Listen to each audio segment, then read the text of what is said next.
I think about this now, like everything that's captured on video. I didn't used to worry about like the longevity of it, the eternity of it. But since we started doing this, I've realized that everything I say or do, like on camera. So my daughter and her cousins were making a movie over the holiday break, and they auditioned the grown-ups to play the monster role, right?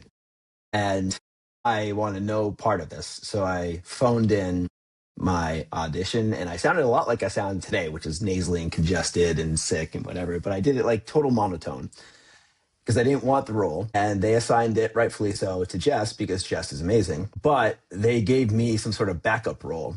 And I'm like, fine, So how you big is didn't get it? out of it. I didn't get out of it. I got a shrunk version of it, but I got a worse version of it because the backup role was essentially like the husband to the monster. And the husband to the monster was trying to help the monster survive some sort of attack from kids. You got to wonder who the monster is, really. Anyways, but he was stuck on the toilet, so he couldn't come help. And they wanted me to record these embarrassing Such a lines. realistic scenario. Yeah, of course. Well, realism is what they're going for. Yes. And I was like, I'm not going to record these lines because I don't need this out in the world. I don't trust any of these kids. They know way too much about technology. And so You want to we know what's found a weird? compromise.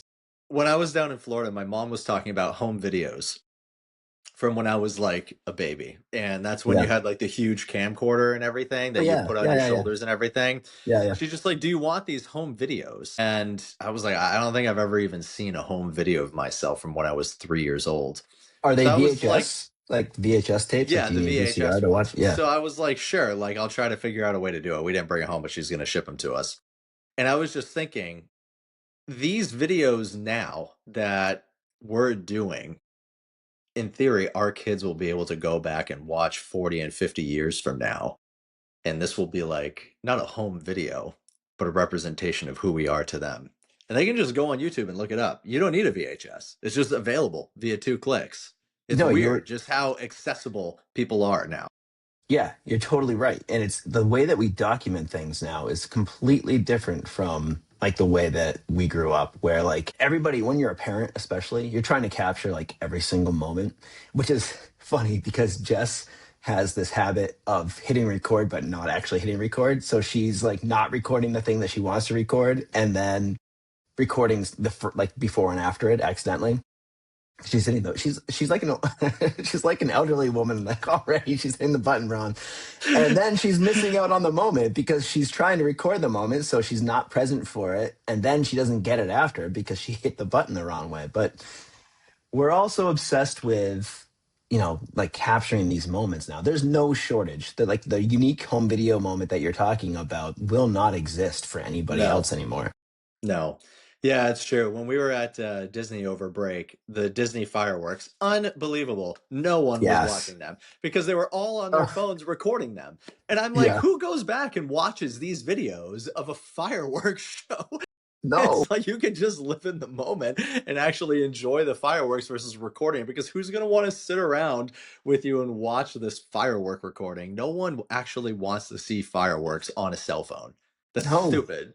That's so totally true. And those fireworks are amazing. You're I right. know. It's great. Yeah, it's true. That's sad. We saw some fireworks. We were up in Stowe and they did some fireworks on New Year's Eve and they were kind of like cute, like small town fireworks. They were not Disney fireworks, Yeah. right?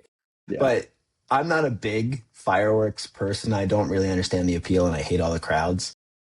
But we've been trying to see fireworks for forever and just we keep missing them. Like we were flying back from France on the 4th of July last year, for example. Like we just keep missing fireworks. So we go to these fireworks and we're all standing there and it's like fairly cold, right? It's like 10 degrees out and we're watching these fireworks and like, I don't know, 15 minutes it goes and we're like, do we want to just like start backing up while we watch these fireworks so we can miss some of the traffic getting out? That's And this is exactly just how I feel. right. And this was Jessica's idea. She's been desperate to see fireworks. So we start backing up and like at some point we literally just turn around and walk away. And then when we have a partially blocked view, it's the finale. Like the actual part of the fireworks show you want to see, right? And it's so like we saw like the basic boring stuff, not boring, but like the less good fireworks show component. And then we missed the big finale. And I was like, why don't they just have the whole thing be the finale? Like, why do we have to work our way up to that? Why can't it just be like now? They just fire off all the fireworks at once. Do you ever do that? Do you ever like sometimes I'll No, save I something don't like do that. It's a not show. That's like having a movie where there's only the climax. well, do you know sometimes people like that. There was a Jason Statham movie where like he was gonna All of die and Jason Statham movies are just the climax. it's fine. I forget what this movie was, but he was gonna die in like an hour and a half. So the entire movie was like go, go, go, go, go, go, go, because literally his character's gonna die at the end. Was it the adrenaline movie or something? Yes, Yes. yes. Yeah, yeah, Yeah. yeah. I did see that. Yeah, the You're whole right. movie. You're Yeah. right. You're That right. movie You was can't. terrible, but it was very entertaining. Welcome to the Compound Growth Podcast with Colin and Wheeler, where we talk all things growth. From financial growth to career growth, personal development to societal progress, we explore how each layer builds on the next, compounding over time to shape who we become. Each week, we break down complex ideas and emerging trends into clear, actionable insights. Because growth isn't just about numbers, it's about understanding the world and our place in it. The information in this material is for general information only and is not intended to provide specific advice or recommendations for any individual. Investment advice offered through Integrated Partners, doing business as Ko-Fi Advisors LLC, a registered investment advisor. Integrated Partners does not provide legal, tax, mortgage advice or services. Please consult your legal tax advisor regarding your specific situation. Past performance is no guarantee of future results. All investing involves risk, including loss of principal. No strategy assures success or protects against loss. The economic forecasts set forth in this material may not develop as predicted, and there can be no guarantee that the strategies promoted will be successful.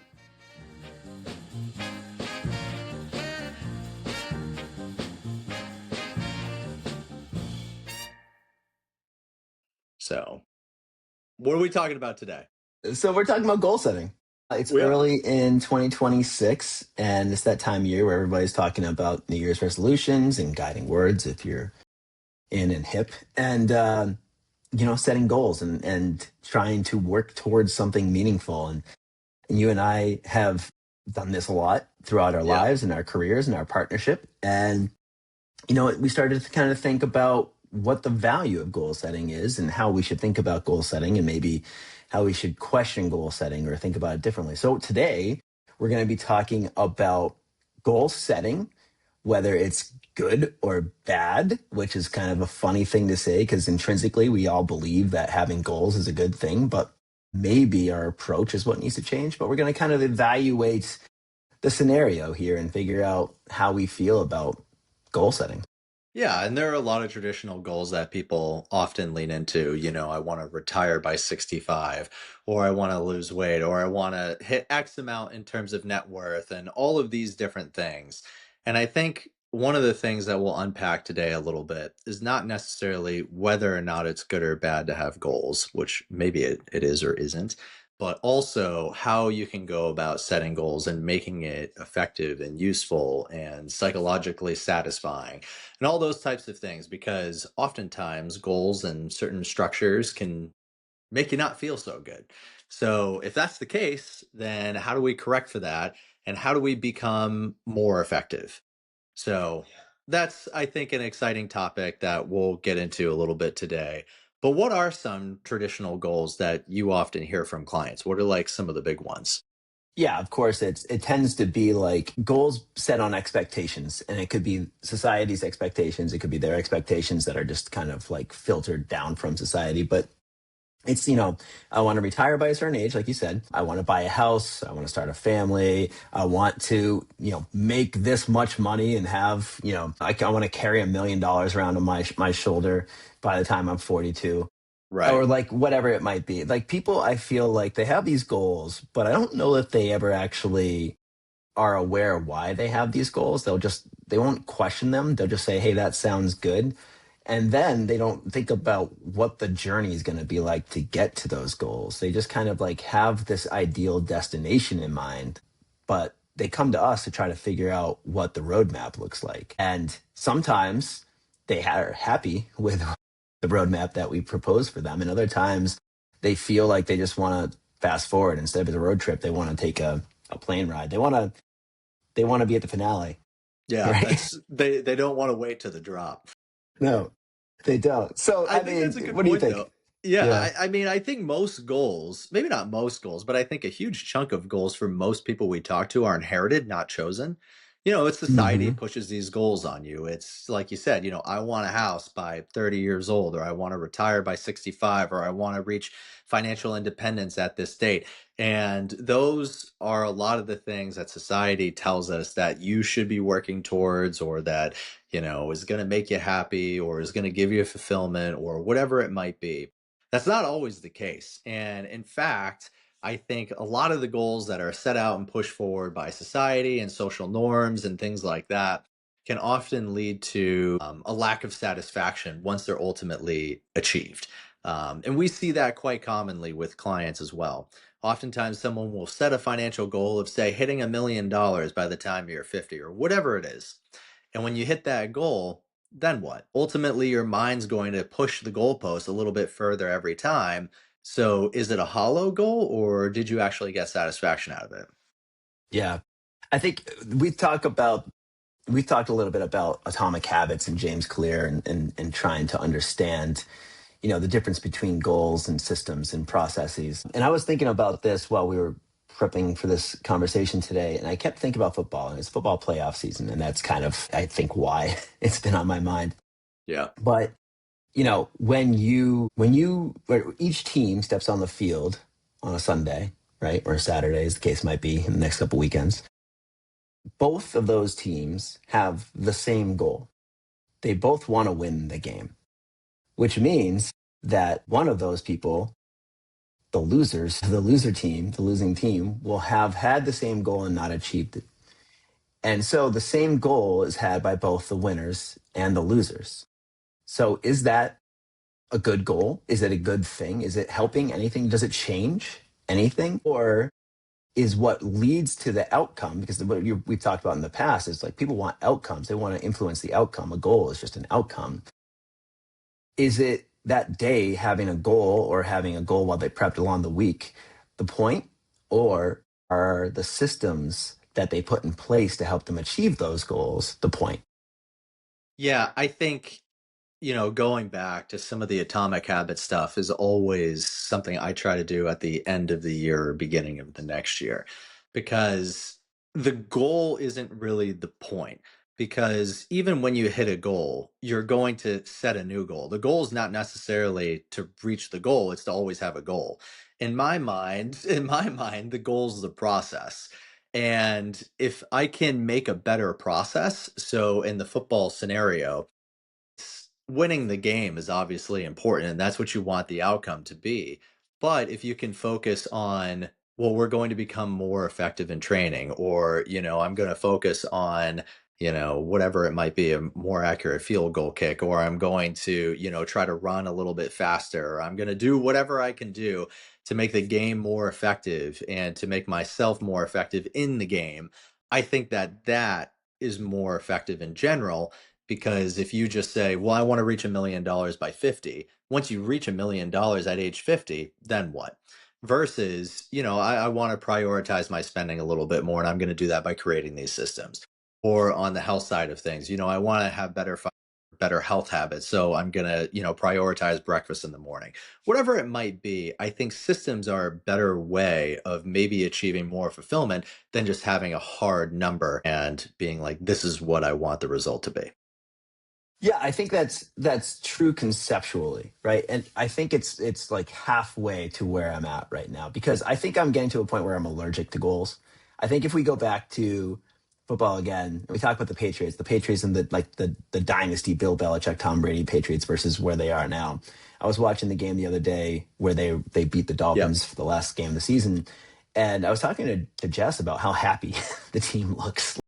They're literally happy on the side of the field, and obviously it's nice that they're winning. But the Belichick Brady Patriots won a whole bunch, and I didn't Oh, see yeah. them too happy. And to your point, if their goal was to win a Super Bowl, and they won it, they're like, well, now we got to go win another one. And then they've got to go and win another one. And then their goal is maybe to become a franchise. And then it's like their goal is to become the greatest team of all time or whatever. But it's really the systems that were in place all along the way that led them to those outcomes. And then at the end, I'm not sure that anybody was satisfied with any of it, right? There was constant like, well, who's the reason that they won? Was it Belichick? Was it Brady? Then Belichick like has this miserable season and then it goes on and joins Carolina and has a miserable season there. And it's Right. like, well, what does that mean about Belichick? And it's we have this constant like reassessment. And to your point, if we focus on the goals being the process or the point of the whole thing, or even the systems being the point of the whole thing, I'm not sure focusing on the systems is enough. You have to figure out what's your why. Like, why are you doing all of this? What are you working towards it? Why are you working towards it? Yeah, I mean, that's fair. I think certainly when it comes to basic career stuff, the why might not be quite as important because, like, if you're in a football franchise, you better be winning or you're not employed. Right. But certainly when it's like the health stuff and maybe some of the more nebulous things, I think if you lack structure or if you're like in the early stages of something, having a definable goal is fantastic because it gives you structure. Like if you're just starting a business and if you're brand new in it, and if your goal is like, okay, well, I want to sell 1,000 units, then you know, like, well, you have to put the systems in place to make sure that you have production, you have marketing, you have the resources to service your clients and all of those kinds of other things to put the parameters in place to actually sell the widget or service, whatever it might be. So I think goals create structure. But to your point, eventually it gets to the point, especially when you're a high performer or you're in a routine or you've gotten, I'll say, yourself situated, where I think the goals become less satisfying and more hollow because the goalpost is inevitably moving. And even with Brady, you know, he won his first Super Bowl, then he wins another one, then he wins another one. I'm sure each subsequent Super Bowl became less fulfilling. The first one was probably great, but it's just a guess. I've never won a Super Bowl. Alert the media. But with that being said, I can imagine it would become less satisfying the more success you have. Well, I think that's kind of the issue, right? Is that actually success? Are you successful just because you achieved the goal? Are you successful just because you had really good systems in place? And I think that Gabor Mate, famous therapist, focuses a lot on trauma. And he looks at goals as trauma compensation, right? Mm. Basically, to like, to improve our own self worth or to make sure that we are seen in a certain way through the eyes of other people, most that don't really matter, but and they matter in the moment. That obsession can be a disconnection from your actual being. And that sounds kind of a little like foo foo or woo woo or whatever. So let me break it down a little bit. If you're focused so much on the goal, you could be focused on that destination and then you're not focused on the present. And if you're focused on the process and the systems, that can help you be a little bit more in the present. But if we on January 7th, when we're recording today, we decide here's what our system is going to be, for 2026. And then it's December 7th, and we're like, that was our system all along the way. But if we didn't reevaluate that system on June 7th, then were we being present or were we just like living in the past, living in a decision that we made on the 7th of January and not being present all along the way? And I think that sometimes we have to like distill it down, which is not like I'm 40 and I'm going to be 65 and I'm going to do all the things that help me to get to that point there. It's not just like, well, now I'm going to focus on the next 10 years or I'm going to focus on the next 1 year or I'm going to focus on anything more than just today. Yeah, I agree with you. And I think ultimately when you think about all of these different decisions and goals, like it can be very fatiguing mentally over time as well. Like if you're just constantly focused on hitting goals and hitting tasks and getting the right systems in place and all of that, especially over a 10-year period. I mean, we know a lot of people who are business owners or, in very stressful careers or whatever it might be, and by constantly setting goals and reevaluating and having to always readjust, they're always thinking about that, and it can lead to a lot of decision fatigue. Like, why am I doing this? What happens if I miss my goal? Like, what can I do to achieve them more often? And I'll say, like, a lot of high performers do act that way and they focus in that regards. But to your point, it's one of those things where if you're constantly focused on the goalposts and moving the goalposts and not thinking about things presently, you can kind of lose focus. And I think it was Bill Gates, I think, was famous for this. It was like 2 weeks or a month every single year. He would just go off to a cabin in the woods somewhere by himself with like a notepad. And he would just sit down and just journal and think through what he wanted out of his life and his goals and satisfaction and all that kind of stuff. And Steve Jobs was famous for, if I go, I think it was 30 days without doing something I really wanted to do, or if I was really unhappy, I would take a day for myself. And I think it's important to always evaluate if you are actually happy with these goals that you're setting, because a lot of these are inherited. And even in our industry, too, there's a lot of competition, there's a lot of pressure from both the industry, clients, compliance, all of that kind of stuff. And to think through the service we're actually delivering and is this business something that you're really proud of is something we need to think about constantly. Yeah, it's challenging the norms, challenging the accepted expectations, because it's so easy for those to be thrown off. Like, we had a plan for recording today, and then it got thrown off because you're not feeling well. It got thrown off because my daughter had a late start for school today. And if I had goals that were based on certain outcomes just today, then I've arguably failed to achieve those goals. And what does that mean? Right? I think that goals are really just expectations. And having expectations is a pretty good way to ensure unhappiness, in my mind. I think I'll take a different approach to that, which is like when I first started in my career, I set a bunch of goals for myself, which was more systems based. So it was, I'm going to sponsor X amount of events, or I'm going to reach out to X amount of clients a week. And because of those goals that I set out for myself, I think I am where I am today. I think if I didn't have those goals in the beginning, I probably wouldn't be sitting here. So I do think that there are a lot of positives to setting goals. In the same way that I do think it's important that if you do really want to retire one day, I think that's an important goal, because if you don't focus on something, your energy is going to go where you're thinking. Do I think it's a do or die or a make or break and it's going to lead to unhappiness? No, I don't. I think if you're a happy person, you're going to be a happy person.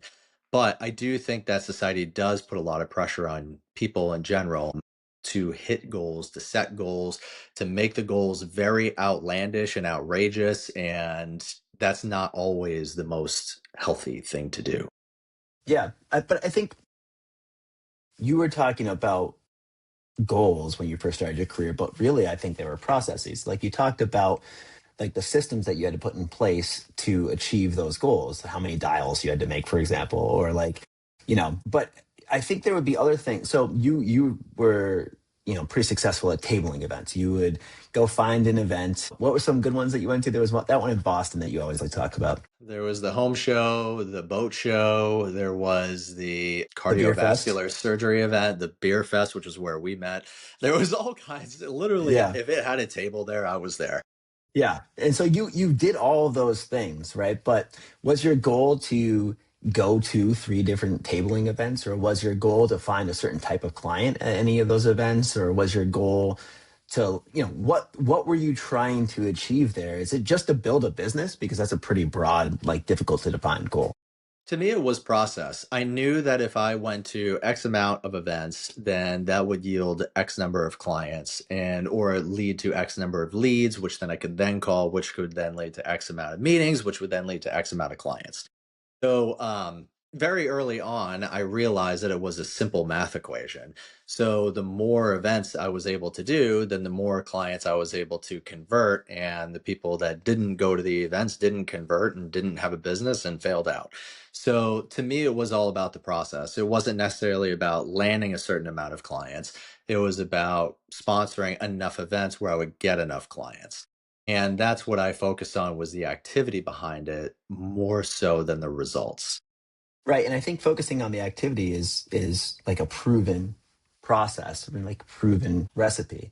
I think, but when you think about what you wanted to do, you wanted to build a business. Well, why, right? What does that mean? Like, what type of business are you trying to achieve or create? What type of life are you trying to create, et cetera? If you think about Michael Jordan, if he wanted to get better at free throws, he took X number of free throws every day. But he also woke up with that same desire every day until he didn't. And his desire was to go play baseball. And he basically failed at baseball. But, when his desire changed, he changed what he was doing. And I don't think anybody could say that he didn't work hard. Like he probably worked harder than most athletes that we can think of. But he woke up trying to be that person every day. And I think it's more about who the person that you're trying to be. Like he didn't say, well, I want to win a championship by 30. He wanted to win a championship that day. And if there was no championship available that day because it wasn't the right time of the year, then he was going to just like be the best version of himself that day and then work his way towards that championship. But I don't think like ever winning a championship or retiring at a certain point, I don't think those can be the goals. It's really more, it has to be more individually based. Who do you want to be today, tomorrow, et cetera? Well, I think this is why this year my leading word is identity, because it's like about who you see yourself and align yourself with being, and what do you envision yourself for the future. And when I think about it like that, well, if you want to be the type of person that enjoys life and, makes time for activities, or makes more time for health and fitness, or spending time with family, or you want to retire early and you want to be, part of the FIRE movement, or, maybe you want to be more into your work, whatever it might be, thinking through what you actually want for yourself and identifying with that mentally, and then making actions towards it, then that's great. Like, as an example, this year, Kaylee wanted to become a better skier. And that's like who she really identified with. She wanted to be like a skier. And we booked lessons, we got new equipment, and we're making action and taking time to go do those things. So that I think, if you can identify with who you want to be, and the Michael Jordan, like looking at it like that way, if he identified more with being a baseball player, he put the action in to go do it and set those systems in place. So it's almost like the goal would be, in my mind, the parameter for what you're looking to achieve. The systems help you get there. And then the identifying with that end person is what keeps you motivated. And if I can think through that mentally and say, well, if I look at my life and this is what I want it to look like, then that's a great goal and I can get behind that. It makes me excited. And then the systems help me get there. I don't think there's a one size fits all to any goal, because some of them are hard numbers, more of them, some of them are nebulous, and others are more feeling based. So I guess it just depends on what it is, actually. Yeah, I mean, it's funny you bring up skiing because my daughter was pretty devoted to skiing coming into this year. And our first day skiing, like after her first or second run, she's like, I don't know if skiing's for me. And I was like, wait, we just spent all this money on this equipment and Please a make ski skiing for you. ski club. Yeah, like let's just give it a little bit of time. But what she was doing was she was reevaluating like in the Yeah. moment. And she wasn't having fun. And I suggested that she try it again because we're incentivized at this point to see, especially it's like literally the first few minutes on the mountain. But it's also really important to understand like where that's coming from. And she was coming from a place of uncertainty. She was very fear based, and my guiding word being bravery. I was focusing on let's like feel the fear and try to move forward anyway. Yeah. But it's also like just like she literally brought it down. She defined it as like who she was. Like, I don't know if skiing is for me, like as a person. And I think that's the way she thinks about things, which is really interesting. She didn't like soccer because she's like, I don't think I'm a competitive person. No, she's wrong. She's super competitive, but she doesn't like who she is when she's competitive. She doesn't feel happy.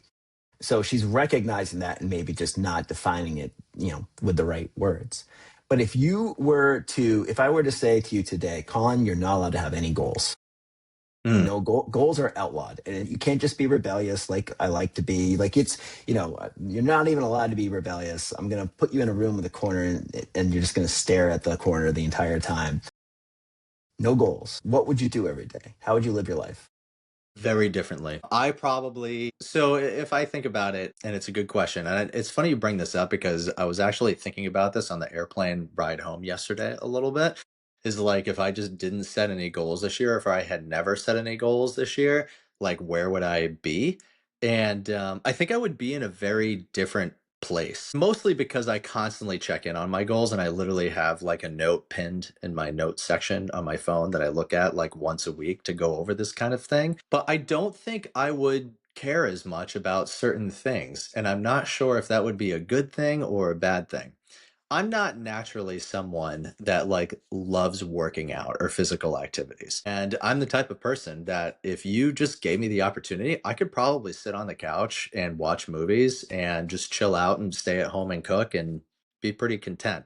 But because I set fitness goals, it motivates me to go to the gym because I can like identify and say like, well, this would be a pretty cool thing if I could hit this and I can visualize myself in that situation. That gets me up off the couch.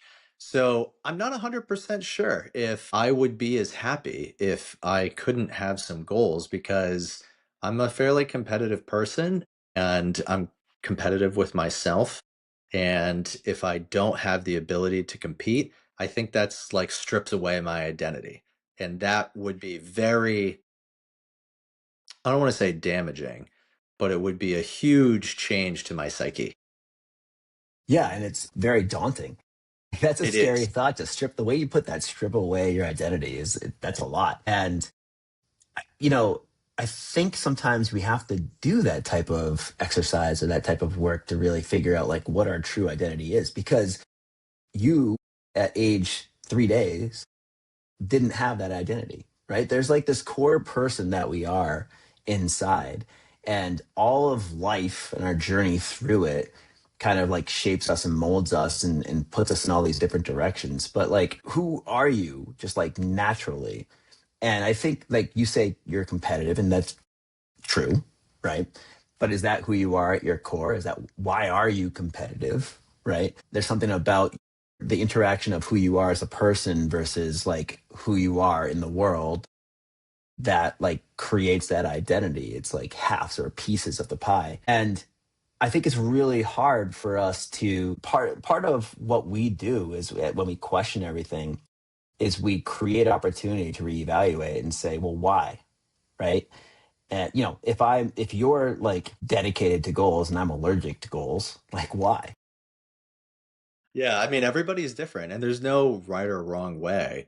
But I think there's obvious ways and obvious goals that may not be super effective in setting or super satisfying and can lead to burnout and things like, I don't want to say depression's a big word, but like lack of satisfaction, maybe. Totally. Like this past break was like the longest you and I had gone without talking in I don't know how long. I almost texted you a few times. I It was yeah, and I was it like, was like a what? breakup where you're like, should I text him? I know. I was like, why is Colin not texting me? Or is he upset with me about something? But and then like I'm not texting you, so we're just busy. But it was I felt disconnected. I felt disconnected from you. I felt disconnected from the business. And I came in yesterday and I was like, what am I don't know anything. And Shay was back from maternity leave and asking me like, hey, where are we with this? I'm like, I don't Don't I know.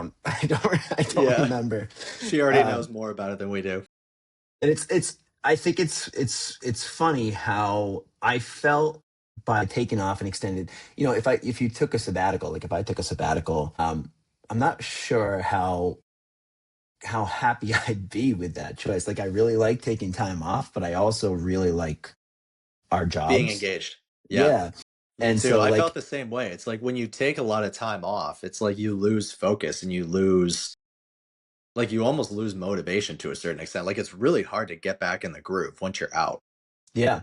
But you know what was interesting? I had something interesting happen during this time because we were just busy with like holiday schedule, and because we were under the weather, I didn't get to work out as much, and I slept more. And this was the first holiday season probably ever that I didn't gain weight. Yeah, so if losing weight was my goal, or just maintaining weight was my goal, I would have achieved that goal, but I didn't do anything intentionally to achieve it. So it's not a good goal, right? Like weight loss wouldn't be a good goal for me in that situation because I just like fell backwards into it. I think sometimes I question, if you question like who you are, right? Like I'm somebody who I enjoy working out. I'm the opposite of you. Like I love working out. I don't, sometimes I'll find like I'm doing it out of guilt or shame or like, hey, I Same. shouldn't skip Yeah. 2 days in a row. But I also, while I'm doing it, I'm happy most of the time. And I've realized when there are things that I don't enjoy, I'm just not going to do them. Like Jess wants me to do yoga. I don't enjoy it. And I'm probably not going to do it. Funny you mention that because I'm looking at yoga places to sign up for. Okay, you go do your yoga. I will not join you. I was skiing with my daughter last night because, well, I wasn't with her. I was on the mountain so I could drive her home. I was not allowed to talk to her. But she had ski club and it was night skiing. And I was out there night skiing and I'm like, this is interesting, but I don't really like this mountain as much and I'm not having as much fun. So my plan was to do this every week for 6 weeks and drive her home to get her to bed earlier rather than her like going to school first.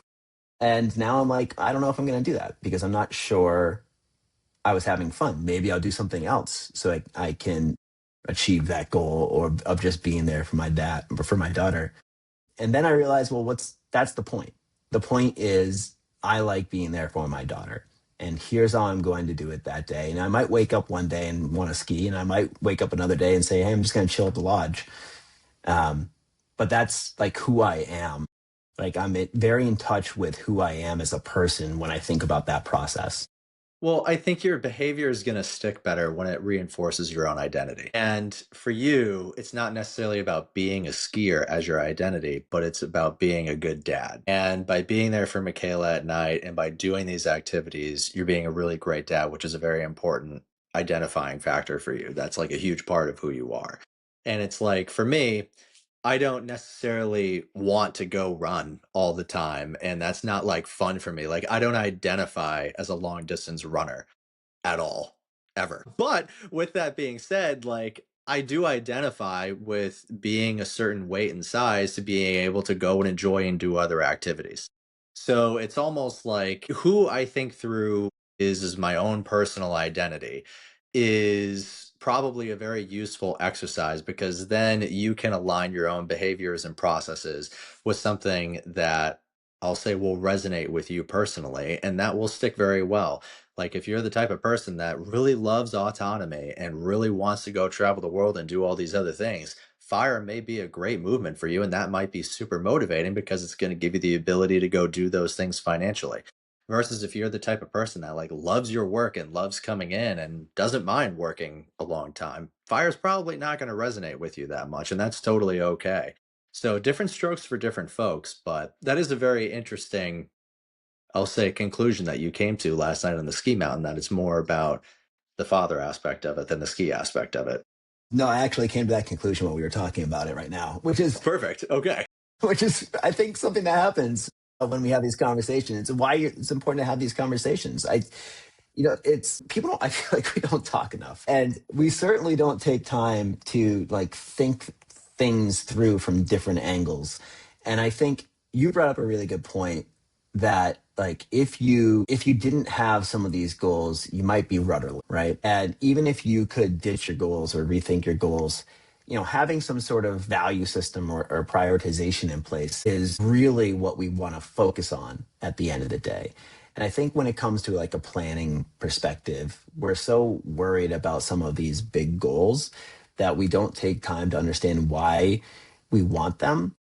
But that why, for most of us, I think intrinsically, which I've used like twice now, I don't usually use that word, but just like who we are naturally as people, I think people want to progress and they want to move forward. And I was talking to some clients the other day about this. We were having a heated conversation about society and billionaires and all these things. Good And times. yeah, and whether at some point like we should just stop. When do we have enough? When do Americans have enough? When do we just like give it all away or something like that? And I feel like that drive, it's not about sometimes we're stuck on this like concept of like having enough or not having enough, or like being grateful for what you have, which I think is really important. Like, it's really important to be grateful and be present and acknowledge what's working for you. But that doesn't mean that, I think if we put a ceiling again, that we bump our heads against, that would make us better. Like, nobody likes being constrained. And I think that just like trying to have more for the sake of having more isn't the point, but continuing to grow and move forward is. And I think if we all just sat around and didn't do anything, we'd be pretty unhappy. But if we say, at some point, I want to have control financially, like that's the point. This retirement is so you don't have to go to work, right? But Right. why is that really something you want? It's because you just want financial independence, which is why we try to reframe it like that. And there's no like deadline or point that you have to reach for that. There's no like, well, I can't have financial independence till 65, or I can't access my retirement accounts until 59 and a half. You can achieve financial independence at any point in the calendar. And some of the things that you do along the way are going to lead to that. But it's really about the freedom. And sometimes we sacrifice the freedom today because we want freedom in the future. And that doesn't make a whole lot of sense to me. I think thinking through, and I just had a bit of an epiphany as you were talking through this as well, and thinking through like why I'm so into setting goals myself and constantly progressing and bars being raised and reset is because I think I really enjoy structure just in general. And the structure of having systems in place that when I don't want to go work out, it still gets me to go work out. Or when I don't feel like saving money or I have a tight month, the system's still in place where I don't have to think about it. Because for me, like having structure gives me peace of mind because I have to make less decisions. And to constantly be thinking through things and constantly having to evaluate like how much do I put in my account this month, or do I need to go work out, or what's my routine going to be, or what's Kaylee in my schedule, like all these different types of things. If I can have systems in place where it eliminates the ability to constantly be making decisions and make my life a little bit easier, that to me, I think is why I'm so into the idea of goal settings and system settings, because it's just an easier, more autonomous, more freeing way to almost live my life. Well, at the same time, I appreciate if you don't reach goals, certainly maybe it can be unsatisfying at times. So it's about doing the right things. But to me, I think that that's why I do it. And getting into the like, is it ever like too much or whatnot? It's important to always have gratitude. Like, you can't, I don't think, have a certain level of happiness if you don't have gratitude. But it's not necessarily about like, is the system ever going to get to a point where it's going to stop, or I have too much money, or whatever it might be. It's just the point is just have the systems in place and just kind of let it ride in a certain way. Like, I don't know if that's the right answer, but that's how I look at it personally.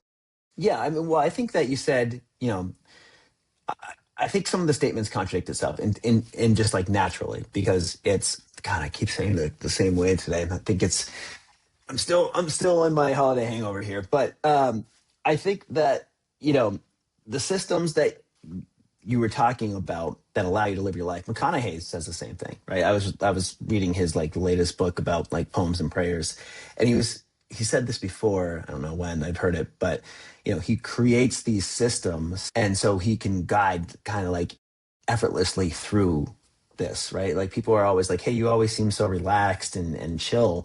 And it's because he's done everything to allow him to do that. And I think that's what you do as well. It's kind of like, you make sure that these boxes are checked off, and that allows you to kind of have a little bit more ease in your life on a daily basis. And I think that there's no all or nothing. I think goals in general, there's nothing wrong inherently with a goal.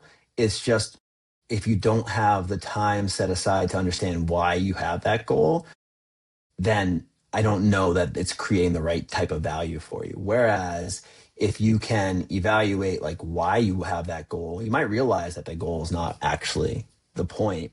But either way, you can have these habits and systems in place that allow you to just have those boxes checked off. and continue on with your day, which I think is our whole point. Yeah, my mom always said something growing up to me where it's like, if you are in a place where things are constantly going wrong, so to speak, like you're constantly having headwinds hit you, like, or your system's just not working, that means that you probably aren't aligned with the goal that you set out for yourself. And it doesn't identify with your own personal identity because the systems that you're setting out and putting in place are contrary to like what life is throwing at you. And I think that's true. There's a book called The Tao of Pooh, which I don't know if you've ever read it, but it's an awesome book. It's just about Winnie the Pooh and just how he goes about life, and he just has these funny systems, and it's just kind of like basically the whole basis is a river doesn't try to let the water run. The water just naturally runs through life, and it just shapes things the way that it is. And there's a lot of freeing aspects to that, but setting up the right system so it is effortless, like an automatic savings arrangement in a 401k with your paycheck. You don't really have to think about retirement that much if you just set it and forget it. But with that being said, it can be that way too, to Matthew McConaughey's point, and that's the way that I kind of look at it, is just like setting up the right system so it's fairly effortless and gets you to that identity that you're excited about. Just setting a goal to buy a house at 30 isn't necessarily that great of a goal if you don't resonate with that, like mentally. If that doesn't make you happy, maybe it's a good financial decision, maybe it's not. And if that's not something that makes you super excited, don't let society pressure you into doing something that's not necessarily what you want to do. Yeah, no, seriously. And it's, that's a great goal that is adjustable, right? Like if you're going to say, hey, I want to, sorry, I don't want to say a great goal. It's a great system that's adjustable or a system that can, meet various needs. I think flexibility is so important. And when we have people who are saving up for a home, we have one client who was saving up for a house and he was in a really good financial position. And then he was out of work for a year. And that savings that he had set aside for a house supported him while he was out of work for that year. And he also made a lot of choices. And I think some of those choices might have been led by a scarcity mindset. And that's pretty understandable given the world that he was living through at that point. But either way, the choices that he had made along the way or the systems that he had made along the way created that opportunity for him to navigate that year successfully. It didn't allow for him to buy that house, but it wasn't like he had all these bad habits. He had good habits that he put into place, and that allowed him to, have success in a different way. Yeah. I mean, I think a lot of the goals that we're inherently handed through society aren't necessarily great goals. Certainly not great goals for everybody. And Tim Ferriss, I was rereading 4 Hour Work Week over the break, and there's a fun exercise that Kaylee and I did that I loved that I would encourage other people to do too, which is if you couldn't fail for the next 6 months to 1 year, like what would you set out to do? Like what would you put on your list in terms of like purchases, travel, life stuff, business stuff, health stuff, whatever it might be? Like what would you prioritize on that list if you couldn't fail? And if you knew that in a year from now, like you were going to be great or accomplish this or have this thing, like what would that be? Because I think that's going to tell you a lot about who you are and what you want your identity to be. If society didn't stand in your way and if society didn't want you to have a house at 30 years old or to retire at 65, if you just had this fresh start for what it is that you really wanted out of life and you really thought about it, I think it's a fun exercise to really help you identify what you really want. What was your answer to that? I had a few different things to that. Some of them were fairly shallow in terms of just like general purchases, like the house in general. Like I want to build the house, I want it to, have these parameters and I want to walk away with that if I couldn't fail. Another thing was increase my own personal flexibility. I noticed when I fly and when I was at Disney and walking around, like I was super stiff. So if I was very flexible and not necessarily a yogi, but had more flexibility, I think that that would be a really good one too. Another one I thought about was cooking. Another one I thought about was a foreign language. There was a bunch of things that I wrote down. I haven't like necessarily narrowed it down, but it's a fun exercise because it's not like at the end of the year, I want to have X amount of clients or X amount of net worth or travel to these 3 places or whatever it might be. it's a freeing way to look at it. Yeah. What would be on yours? I don't know. I don't think, I'd have to, that's like one of those questions that you want to think about a little bit more. It is. So I will revisit this conversation in a future discussion. One thing we've said a lot is that, a goal might be to have your first house by 30, right? Nowadays, most first time home buyers are in their late 30s, possibly even 40. And if like their goal was by 30 because society put that on them and then society changed the goal, like society changed the norm, who was in control of that goal, right? And I think when you think about the house that you're building, it's, you have a life that you're trying to build, and the house is a component of it. Same way that I look at like a lot of the other choices that we make. And I think I'm going to try to reframe the way I think about goals to really be more about, the process, but more than that, the why behind the process. That's going to be an exercise that I have, because I think goals are just easy, like crutches for us, honestly. And if we set a goal, everybody's like, great, you have a goal, and we can feel good about that goal. But I want to put the work in to understand like what the life is that I'm trying to build. And I think that's what you're talking about. And I really like the idea of just like checking off some boxes, putting those systems in place, and allowing yourself the capacity, the opportunity, creating that opportunity for yourself to reflect and figure out what it all means. Love it. Yeah. And I think that that's a perfect place to wrap up as well. Yeah.